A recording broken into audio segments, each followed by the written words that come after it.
Hi guys. Hi Tom, how are you? So again, I know we just kind of talked here, but what we want to do is just have a quick roundtable.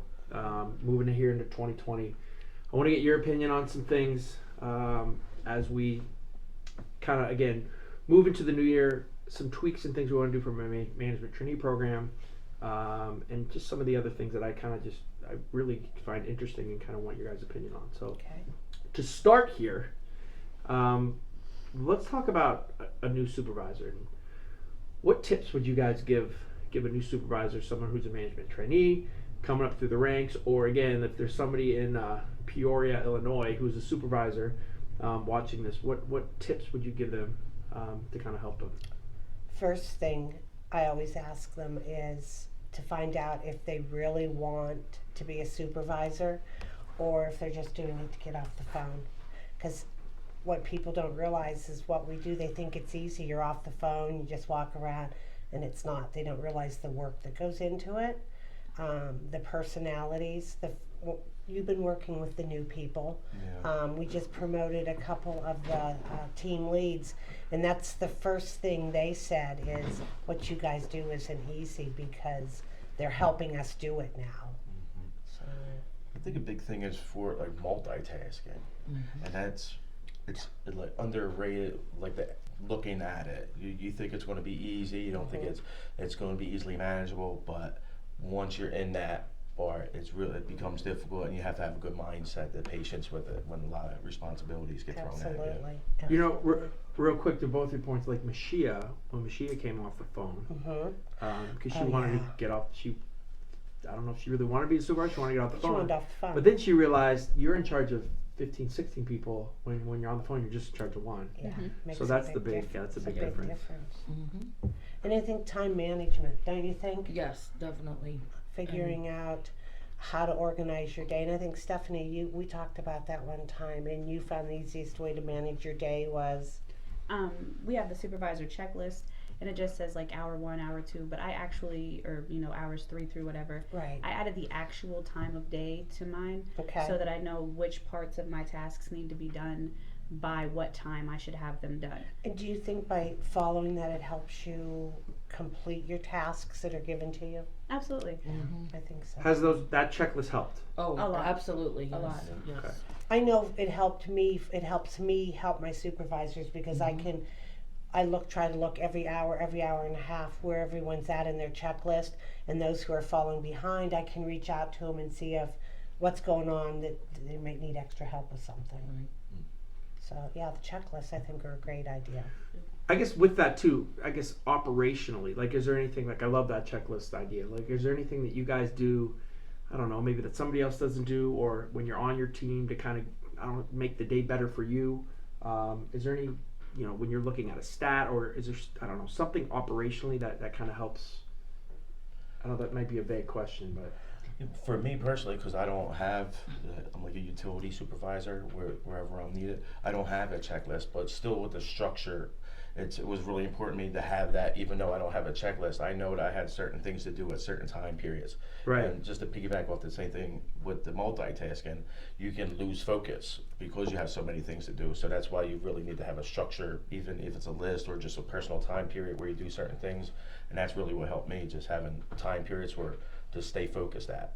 Yeah. Instead of trying to jump around to do a little bit of everything helter-skelter. Yeah. It gets done this way. Can you guys talk again about, because I think that another big change is, like, you can't have a bad day, right? Like, we kind of talk about that, can't right? have a So, bad day. so we talk about the attitude and the effort thing. I mean, was that a big change for you guys? Not you guys became supervisors. It's not like you guys were horrible. But, like, when you see that, like, is that do you make yourself aware of that? Like, if you are having a rough day, or how does that process work for you guys? Be a true leader. Yep, you got to fake it until you make it. Right. Exactly. It's like being on stage. Right. Leave everything at home. Yeah. Yeah, I think you have, Leave everything at We home. used to work in a call center where we had the ramp coming up into the call center, and one of our old supervisors from the day and I used to stand there and meet and greet everybody as they came in, and if they didn't have a smile, we would say, hey, go get a cup of coffee, put that smile on your face before you come in. It was like the drop-off line. They left all their negativity and Mhm. whatever behind that line and then stepped in, and you got to feed And that it goes to with them. what we, with that first 30-minute kind of thing. Oh, Really, yeah, Exactly. absolutely. Yes. Like that's a Yes. really big important. That important touching piece of it. everybody Yep. when they first come in the morning is important. And that's why I do that board too on the front, so as they're walking in, I'll have like a little quote or joke or I loved No. it today. Right. and That's I a put great up like the joke. reps that did good the day before, that had raving fans, that kind of stuff. Yeah. No, very cool, very cool. All right, switching gears a little bit from kind of what you would talk to a new supervisor. Let's kind of get into, I guess, some of the reps on your team. So if somebody does, a QA comes out and then they have a monitoring form or a monitor that wasn't up to snuff. Now, do you guys have any coaching tips that you like to use? Any techniques that you guys like to use when you have to, pull a rep off the floor and kind of talk to them as you're kind of listening? I know, Carl, you do a lot of that kind of stuff. I personally I let them to get a feel for the whole situation by letting them listen to themselves first. So that way, so I don't have to give the feedback and then them wonder and then possibly get upset. I like to have them listen to the call and then say, what do you think? What went wrong or what went right? If it's a good call, we'll focus on a positive. But that way, it really shuts down like the argumentative. They're more receptive in that way. And that's probably my biggest thing is having them hear themselves beforehand, before I even say a word. Right. Yeah, especially on a negative call. It's important that they listen to it, they hear for themselves, and a lot of times they'll be like, oh my God, that was me. They don't even realize they're maybe caught in a moment, and Right. yeah, I agree with that. And I understand that by just introducing ourselves every morning, you get to know the character of the person. Right. And what So road- you handle people differently. Some people might Yes. not be as receptive, and some people may. Some people might get kind of upset by giving feedback.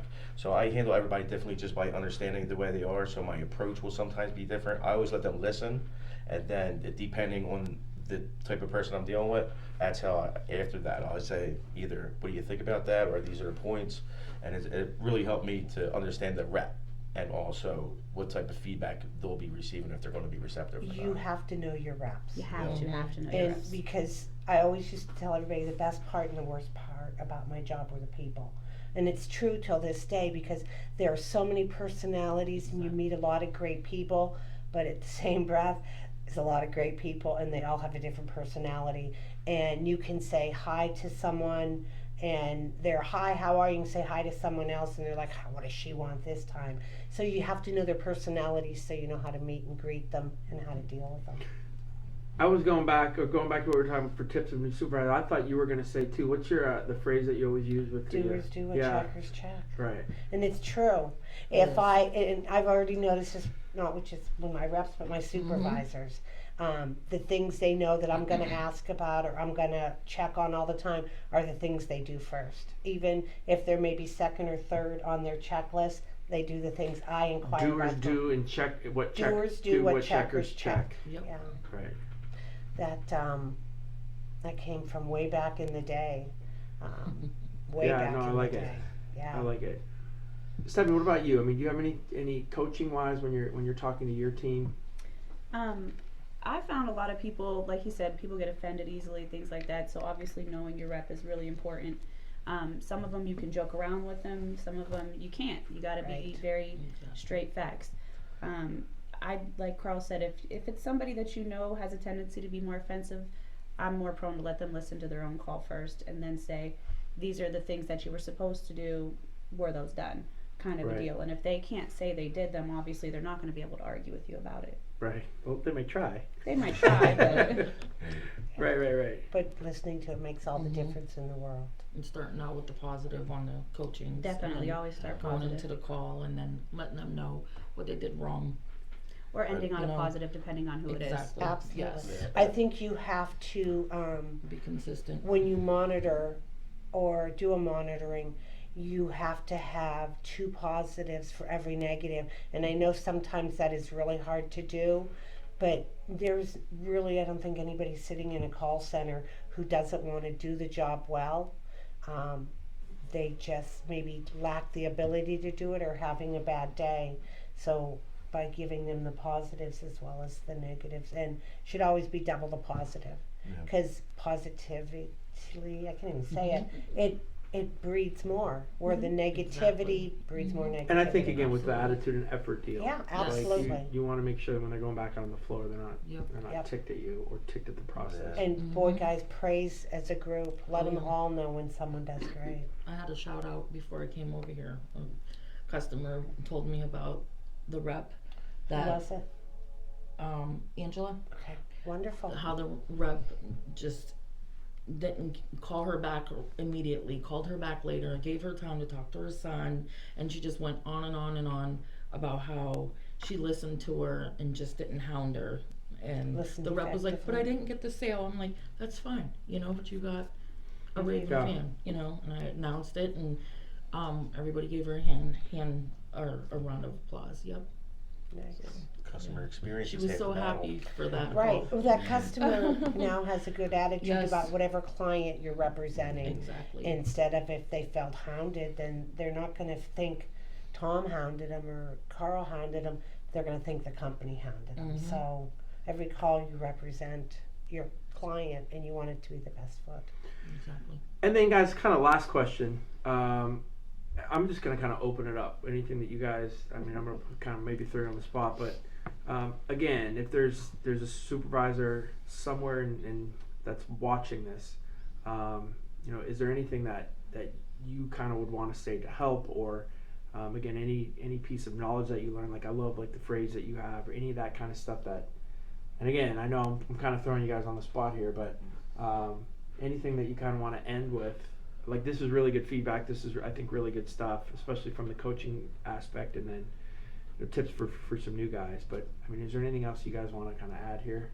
Yeah, I think really what was important for me, becoming an MT and then to the supervisor, is realizing that the way you carry yourself is a lot different because you're exhibiting the way a supervisor should be. So when you're a rep, you get to talk to other reps as a rep, but as a supervisor, you should be leading by example. So the way you act every day is not the same. So you have to, just be more mindful that those around you will be listening to you and looking at you, and and just try to exhibit some positives. I think that really helps. They hear everything. They do. Right? I mean, Yeah, there everything. is. Yes, they do.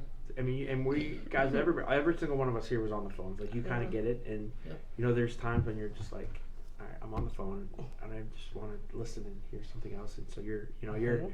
But I think the thing is important too is, from a supervisor standpoint, is even how you guys treat each other, Oh, right? yeah. Because the reps will see Yep. if you think Carl's not a good supervisor, right, and you kind of talk down to him, right? There's a respect level then that kind of gets lost throughout the Absolutely. whole core. So I think that's something that's kind of important too. It's not just how you, to your point, how you act with your team, but then how you're even acting with your peers. Exactly. I always tell the supervisor to be the supervisor they would want to have. And not just, the fun supervisor, but someone that they can respect. Yep. Right. And because that respect has to go with the job, because if you lose the rep's respect, Mm-hmm. then they're going to walk all over you. So you have to put your best foot forward and lead by example. Be nice, but be stern. Exactly. Exactly. And consistent. Exactly. That's the most Consistent. important thing, I think, is consistency. Follow through with everything you say you're going to. Like even like the raving fan drawing. Mm-hmm. If I were to just have started that and did it 1 month and then blew it off after that, then they probably wouldn't be so serious about the Won't next be thing into I it. tried to do. Right. So I think that, having something that you do with them consistently makes it more important to them. And the board, when I first started the board and putting the reps with the raving fans, there was like 2 people, 3 people. But after they saw I was doing it every single day, it went up. Right. It's like They all 5, want it on the 6, board. 7. Like they want to see their names on the board. Right. Right. No, and I think that's a really good point. Like, if you're constantly doing the positive stuff happens. If you're constantly doing the negative stuff, that's kind of what kind of What gets happens. brought out too. So Absolutely. And I joked with my team. I told them that they all had to embrace my corniness. So slowly, That's good. I've slowly noticed that some of the people that maybe were a little bit more argumentative or Straight-laced. are kind of just a little bit. They're like, oh, okay, well, yeah, I can trust her. I can listen to her. I can ask her, Yep. and they're not so. Well, she doesn't know what she's talking about, or Right. they just feel more comfortable with you if you keep that communication open, basically, and build keep the trust with your reps.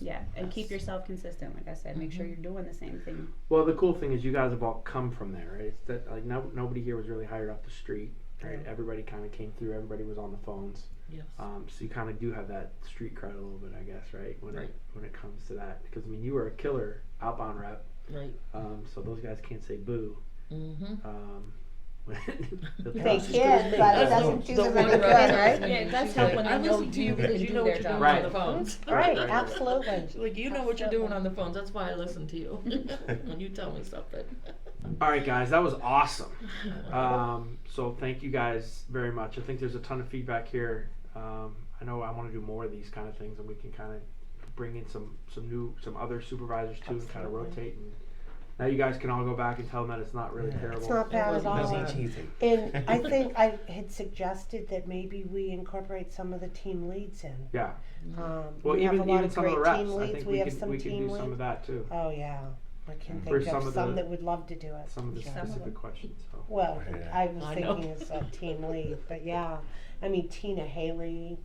Yeah, those guys that have Yeah, been here forever. have been here a long time, and since they have a feel for stuff too. Awesome. Awesome. All right. Thank